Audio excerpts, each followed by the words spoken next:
Hey guys, welcome back to my channel, and today's topic is mixed problems, wherein we are going to discuss few problems, few questions which appear in competitive exams and which are tricky to solve. So let's begin with the first question, which is a square based problem. और ये बहुत forms में आ सकता है, triangular form में आ सकता है, rectangular form में आ सकता है, बट बेसिकली कॉम्पिटेटिव एग्जाम्स में एक स्क्वायर फॉर्म में आता है, जहाँ पे आपको इस क्वेश्चन का पैटर्न डिकोड करना होता है। एक बार आपने पैटर्न डिकोड कर लिया, फिर आप बता सकते हो कि इस थर्ड ब्लॉक में क्या डिजिट आना चाहिए। ठीक है, तो जैसे अगर हम कोई ना कोई अपने हुक एंड क्रुक मेथड से फाइंड करने की कोशिश करेंगे कि कौन सा पैटर्न है। जैसे अगर मैं यहाँ 11 - 7 करती हूँ तो वो आता है 4, विच इज़ नो वेयर है, ना 4 है, ना 4 का होल स्क्वायर है, ना 4 का होल क्यूब है। तो इतना हमें नहीं समझ में आ रहा है। अब हम ऐड करके देखते हैं। जैसे 11 + 7 को अगर हम ऐड करेंगे तो वो हमें 18 देता है। और आप सबको पता होगा कि 324 18 का होल स्क्वायर होता है। नहीं भी पता होता है तो ये कुछ चीज़ें आपको याद करनी होती है। ठीक है, तो यहाँ से मुझे एक चीज़ तो पता चल गया कि 11 को 7 से प्लस करने पे जो डिजिट आया उसका होल स्क्वायर करने पे मुझे ये थर्ड ब्लॉक वाला नंबर मिला। सिमिलरली मैं यहाँ ट्राई करके देखती हूँ। ज़रूरी नहीं है कि जो यहाँ पे ट्रिक अप्लाई हुआ है ज़रूरी नहीं है कि यहाँ पे भी हो जाए, इसलिए मुझे चेक करना होता है। अगर मैं 15 + 6 करती हूँ तो मेरे पास आता है 21, और 21 का होल स्क्वायर 441 होता है। तो जब ये ट्रिक दोनों फर्स्ट वाले में भी सेकंड वाले में भी दोनों रोज में अप्लाई हो चुके हैं, तो आई एम कन्फर्म कि थर्ड वाले में भी वो अप्लाई होगा। ठीक है, तो अगर मैंने 9 + 5 किया तो मेरे पास आता है 14, और जब मैं 14 का होल स्क्वायर करती हूँ तो मेरे पास आता है 196, और वो ऑप्शन में है भी, इसलिए मेरा आंसर हो जाता है 196। अब कई बार ऐसा भी होता है कि जो ट्रिक हम यहाँ अप्लाई करते हैं, यहाँ अप्लाई करते हैं, ज़रूरी नहीं है यहाँ अप्लाई हो, तो इसलिए कई बार वो आंसर ऑप्शन में नहीं आता है। इसलिए आपको ध्यान से करना है, क्योंकि इन क्वेश्चंस को करने के वेरियस ट्रिक्स होते हैं। आपको एक बार पैटर्न डिकोड करना होता है। Generally square related, cube related ऐसे ही क्वेश्चंस आते हैं। क्यूब से आगे नहीं बढ़ते, पर कभी कभार हायर लेवल के एग्जाम्स में आ भी सकते हैं। इसलिए आपको नॉर्मल डिजिट्स के 18, 20, 25 तक के स्क्वायर रूट्स और क्यूब रूट्स याद होने चाहिए। तो जिस तरह से आपने इस क्वेश्चन को देखा, इसमें हम और भी चीज़ सोच सकते थे। जैसे 11 × 7 करके हम सोच सकते थे, पर वो फिर भी हमारा रिजल्ट ये नहीं आएगा। 15 × 6 भी सोच सकते थे, वो नहीं आता है। हमें पता है पैटर्न डिकोड करना होता है। ठीक है, जैसे यहाँ पे अब मैं अगर करने जाऊँ तो मैं यहाँ 225 - 64 करूँगी, ये रिजल्ट नहीं आएगा। 16 - 1 5 नहीं होता है, 16 - 1 15 होता है, तो यहाँ पे वो रिजल्ट भी नहीं आया है। तो इसलिए ये तो टेक्निक अप्लाई नहीं हो रहा। हम इनको ऐड करके देख सकते हैं, तब भी ये नहीं आएगा। हम मल्टीप्लाई करके देख सकते हैं, डिवाइड करके देख सकते हैं, कुछ नहीं आएगा। जनरली जब ऐसे नंबर्स अपीयर होते हैं, हमें आइडिया लग जाना चाहिए कि ये स्क्वायर रूट्स हैं। ठीक है, तो 225 होता है 15 का होल स्क्वायर, और 64 होता है 8 का होल स्क्वायर। तो ये आप देख रहे हो, 15 का होल स्क्वायर, 8 का होल स्क्वायर। अब इसमें से सिर्फ अगर जो स्मॉलर नंबर्स हैं लाइक 15 और 8, इनको अगर हम निकालते हैं, 15 + 8 हमें 23 देता है। तो ये देखा आपने, इसमें ट्रिक क्या था। अब सिमिलरली हम इसमें भी अप्लाई करके देखते हैं।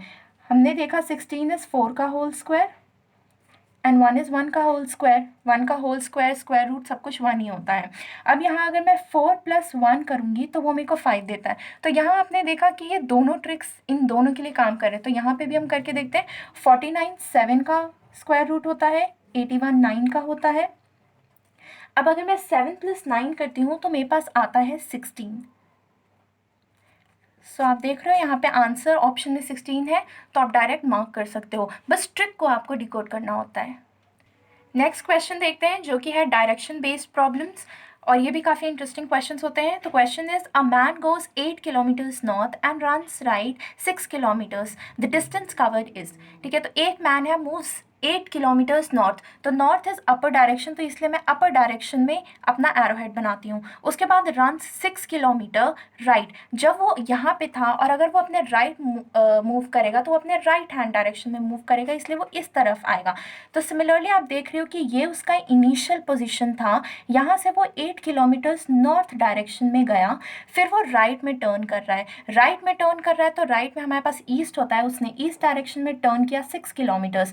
वो हम हमसे पूछ रहा है द टोटल डिस्टेंस कवर्ड या द शॉर्टेस्ट डिस्टेंस कवर्ड, उसके लिए ये होता है, इसको हम शॉर्टेस्ट डिस्टेंस को डिस्प्लेसमेंट बोलते हैं और इसको फाइंड हम पाइथागोरस थ्योरम से करते हैं। आपको पता होगा कि अगर वो राइट टर्न कर रहा है तो यहाँ पे 90 डिग्री का एंगल बन रहा है। अगर ये 90 डिग्री का एंगल बन रहा है तो ये हाइपोटेन्यूज हो गया, ये पेंडिकुलर हो गया, ये बेस हो गया। आपने पाइथागोरस थ्योरम लगाया 8 का होल स्क्वायर प्लस 6 का होल स्क्वायर, क्योंकि ये 8 था ये 6 था, स्क्वायर किया, हमारे पास आता है √100 और √100 को सॉल्व करने पे हमारे पास आता है 10 किलोमीटर्स। तो इसका आंसर ये हो गया। So the next question is a man goes north for 4 kilometres. ठीक है, तो वो नॉर्थ डायरेक्शन में। अब आप यहाँ पे ध्यान से देखो, ये इनिशियल पोजीशन है सपोजिटली और वो नॉर्थ डायरेक्शन में जा रहा है, तो नॉर्थ डायरेक्शन में ऊपर जाएगा, इसलिए एरो हेड उस तरफ रहेगा। ये हो गया नॉर्थ। उसके बाद बोला गया है and turns right for 6 kilometres. तो ये राइट डिस्टेंस जो है ये टोटल 6 किलोमीटर्स है।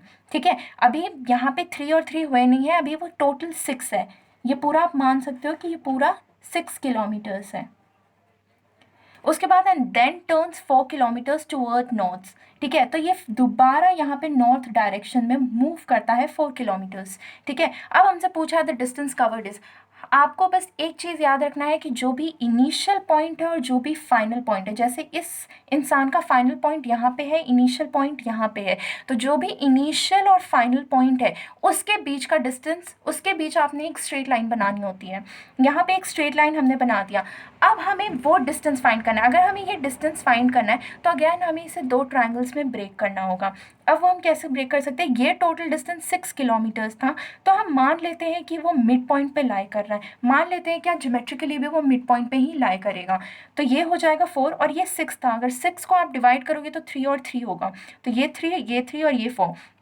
उसके बाद ये 90 डिग्री है, ये भी 90 डिग्री है। दोनों में पाइथागोरस थ्योरम लगा सकते हैं। पाइथागोरस थ्योरम लगाने पे 4 का होल स्क्वायर, 3 का होल स्क्वायर का होल रूट आपने किया। जब आप इसको सॉल्व करते हो तब हमारे पास यहाँ √25 आता है, जो अल्टीमेटली हमें 5 रिजल्ट देता है। अब ये मैंने एक के लिए निकाला है, चाहो तो आप दूसरे के लिए दोबारा निकाल सकते हो, या इन दोनों के बीच डिस्टेंस सेम ही है इसलिए आप 2 से मल्टीप्लाई कर सकते हो। जब आपने मल्टीप्लाई किया तो हमारा फाइनल आंसर आ जाता है 10 kilometres. Thank you for watching the video और आई होप आपको ये वीडियो पसंद आई हो and wait for the next part to come.